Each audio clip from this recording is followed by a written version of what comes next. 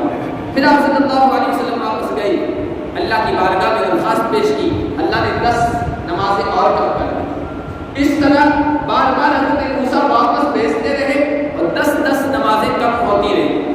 جب 10 نمازیں رہ گئی اور حضرت موسیٰ سے آ کر کہا کہ بھائی اب صرف 10 نمازیں رہ گئی ہیں، حضرت موسیٰ نے کہا اب بھی آپ کی امت نہیں پڑھ پائے گی اور اس کی پابندی نہیں کر پائے گی، میں تجربہ کر چکا ہوں، آپ واپس جائیے اللہ تبارک و تعالیٰ کی بارگاہ میں۔ چنانچہ اللہ کے نبی صلی اللہ علیہ وسلم پھر واپس گئے اور اللہ تبارک و تعالیٰ نے 10 کے بجائے 5 کر دی اور کہا کہ اب 5 نمازیں کرتا ہوں، پڑھے گی آپ کی امت 5 نمازیں، لیکن میرا وعدہ ہے کہ میں 50 کے برابر اجر و ثواب کا وعدہ کرتا ہوں اور اجر و ثواب دوں گا۔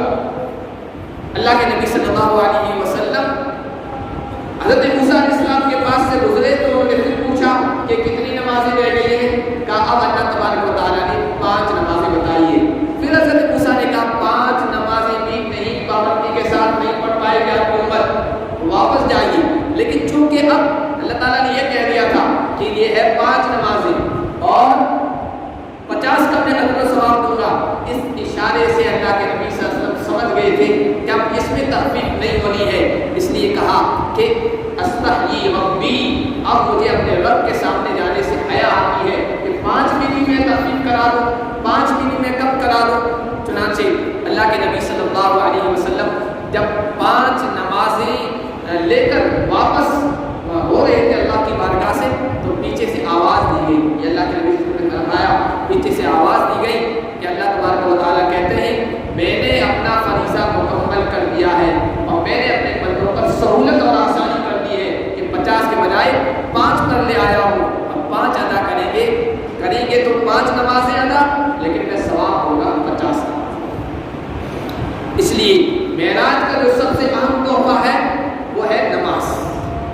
اللہ کے نبی صلی اللہ علیہ وسلم نے اسی وجہ سے ایمان والوں کے سلسلے میں کہا تھا کہ الصلاۃ معراج المؤمنین، اللہ کے نبی صلی اللہ علیہ وسلم کو تو جسم کے ساتھ روح کے ساتھ معراج کرائی گئی، اللہ تبارک و تعالیٰ کی بارگاہ میں پہنچایا گیا، گفتگو کا شرف آپ صلی اللہ علیہ وسلم کو عطا کیا گیا۔ یہ ایک معراج تھی، ایک مومن کی معراج یہ ہے کہ وہ آ کر اللہ کے سامنے کھڑا ہو جائے، اللہ کی بارگاہ میں کھڑا ہو، ہاتھ باندھ لے، اللہ کی حمد و ثنا کرے، اللہ کی تعریف بیان کرے، اللہ کی کبریائی کا اظہار کرے، یہ مومن کی معراج۔ ایک مومن بندہ جب اللہ تبارک و تعالیٰ سے کچھ گفتگو کرنا چاہے، ہم کلامی کا شرف حاصل کرنا چاہے تو وہ نماز کی پابندی کرے، نماز میں کھڑا ہو جائے۔ اسی لیے اللہ تبارک و تعالیٰ نے خود بیان فرمایا ہے کہ بندہ جب نماز میں کھڑا ہوتا ہے یہ مجھ سے ہم کلامی کرتا ہے، مجھ سے گفتگو کرتا ہے، حدیث قدسی ہے۔ اللہ کے نبی صلی اللہ علیہ وسلم نے بیان فرمایا کہ اللہ فرماتے ہیں قسمت الصلاۃ بینی و بین عبدی، بندے اور اپنے درمیان میں نے نماز کو آدھا کر دیا۔ اللہ فرماتے ہیں میں نے نماز کو اپنے اور بندے کے درمیان آدھا تقسیم کر دیا ہے، میرا بندہ مجھ سے جو مانگے گا میں اسے دوں گا۔ قال اللہ عز وجل اذا قال العبد الحمد للہ رب العالمین، جب بندہ نماز میں کھڑا ہوتا ہے اور الحمد للہ رب العالمین کہتا ہے تو اللہ کہتے ہیں حمیدنی عبدی، میرے بندے نے میری تعریف کی۔ پھر بندہ جب کہتا ہے الرحمن الرحیم، اللہ کی طرف سے کہا جاتا ہے اثنا علیہ عبدی، میرے بندے نے میری ثنا بیان کی، میری بڑائی بیان کی، میری اچھائی اور میری خوبیاں بیان کی۔ پھر جب بندہ کہتا ہے مالک یوم الدین، اللہ تبارک و تعالیٰ کی طرف سے جواب آتا ہے، کہا جاتا ہے مجدنی عبدی، میرے بندے نے میری عظمت، میری بڑائی، میری بزرگی بیان کی ہے۔ پھر جب بندہ کہتا ہے ایاک نعبد و ایاک نستعین، ہم تیری ہی عبادت کرتے ہیں، تجھ سے ہی مدد طلب کرتے ہیں، اللہ اللہ کی طرف سے کہا جاتا ہے ھذا بین عبدی و بینی، یہ میرے اور میرے بندے کے درمیان ایک وعدہ ہے، میرا بندہ کہتا ہے اب تیری ہی عبادت کریں گے اور تجھ سے ہی مدد طلب کریں گے، اور میری طرف سے یہ وعدہ ہے کہ وَلِعَبْدِي مَا سَأَلَ، میرا بندہ اب مجھ سے جو مانگے گا میں اس کے سوال کو پورا کروں گا، جو مانگے گا میں اسے عطا کروں گا۔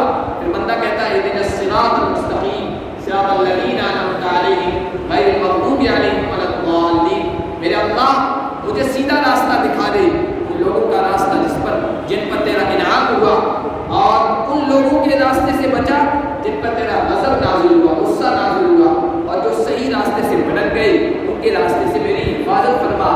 اللہ کی طرف سے کہا جاتا ہے وَلِعَبْدِي مَا سَأَلَ، میرا بندہ مجھ سے جو مانگ رہا ہے میں اسے عطا کروں گا، میں اسے نوازوں گا۔ تو یہ نماز جو ہے یہ بندے کے درمیان اور رب کے درمیان ایک مکالمہ ہے، ایک گفتگو ہے۔ اسی لیے اللہ کے نبی صلی اللہ علیہ وسلم کے بارے میں آتا ہے جب بھی کوئی معاملہ اذا عزمہ امر، جب کوئی معاملہ پیش آتا تھا، جب کوئی مشکل پیش آتی تھی، جب آندھی طوفان آتا تھا، جب بارش کثرت سے ہوتی تھی، جب کوئی خوف کا اور ڈر کا موقع ہوتا تھا، اللہ کے نبی صلی اللہ علیہ وسلم فزع الی الصلاۃ، نماز کی طرف لپکتے تھے، اس لیے کہ نماز کے ذریعے سے اپنے رب سے گفتگو، اپنے رب کے سامنے اپنے دوڑے کو بیان کرنا ہے، اپنے رب کے سامنے اپنے عاجزی اور اپنی انکساری، اپنی تواضع